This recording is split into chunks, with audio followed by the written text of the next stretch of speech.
우리는 저번 시간에 요한복음 2장 초반부에 있는 물이 포도주로 변하는 사건을 살펴보았습니다. 오늘 요한복음 2장 후반부에 있는 성전에 관하여 살펴보겠습니다. 요한복음 2장 19절부터 21절 읽어보겠습니다. 예수님께서 대답하셨다. 여러분이 이 성전을 허십시오. 그러면 내가 3일 만에 다시 세울 것입니다. 그러자 유대인들이 말하였다. 이 성전은 46년이나 걸려 건축된 것인데 그대가 이것을 3일 만에 다시 세우겠다는 것입니까? 그러나 예수님은 자신의 몸이 성전이라는 것을 말씀하신 것이었다. 성전은 역사적으로 3번 건축됩니다. 살펴보겠습니다. 첫 번째는 솔로몬의 성전입니다.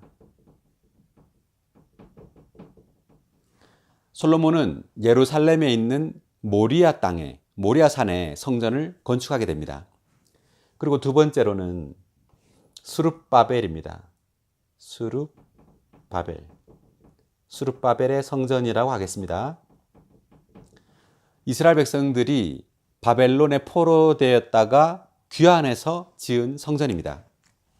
자, 세 번째는 헤롯 왕의 성전입니다. 헤롯 왕이 이 성전을 증축하게 되는데 이것을 헤롯 왕의 성전이라고 말하겠습니다.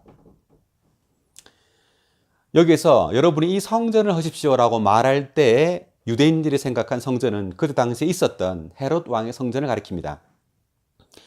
그러면 내가 3일 만에 다시 세울 것입니다 라고 주님이 말했더니 유대인들이 이 성전은 46년이나 걸려 건축된 것인데 3일 만에 다시 세우겠다는 것입니까? 라고 말했습니다. 주님께서 말한 이 성전은 바로 주님의 몸을 가리킵니다.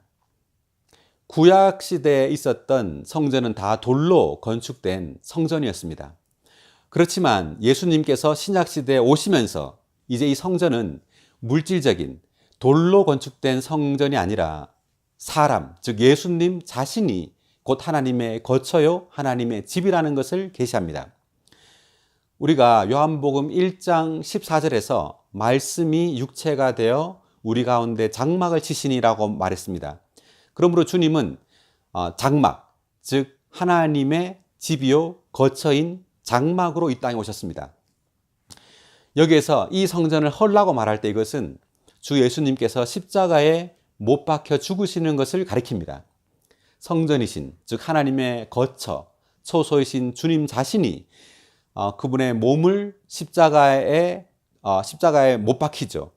그러므로 3일 만에 다시 세운단 말은 부활을 의미합니다. 3일 만에 부활하셨습니다.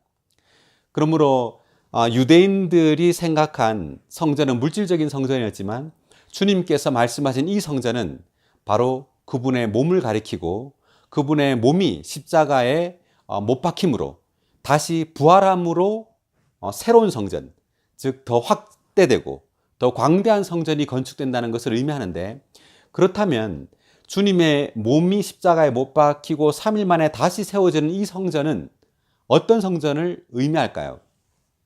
그것은 에베소서 2장 5절을 우리가 읽어보면 허물로 죽었던 우리들을 그리스도와 함께 살리셨다고 말합니다.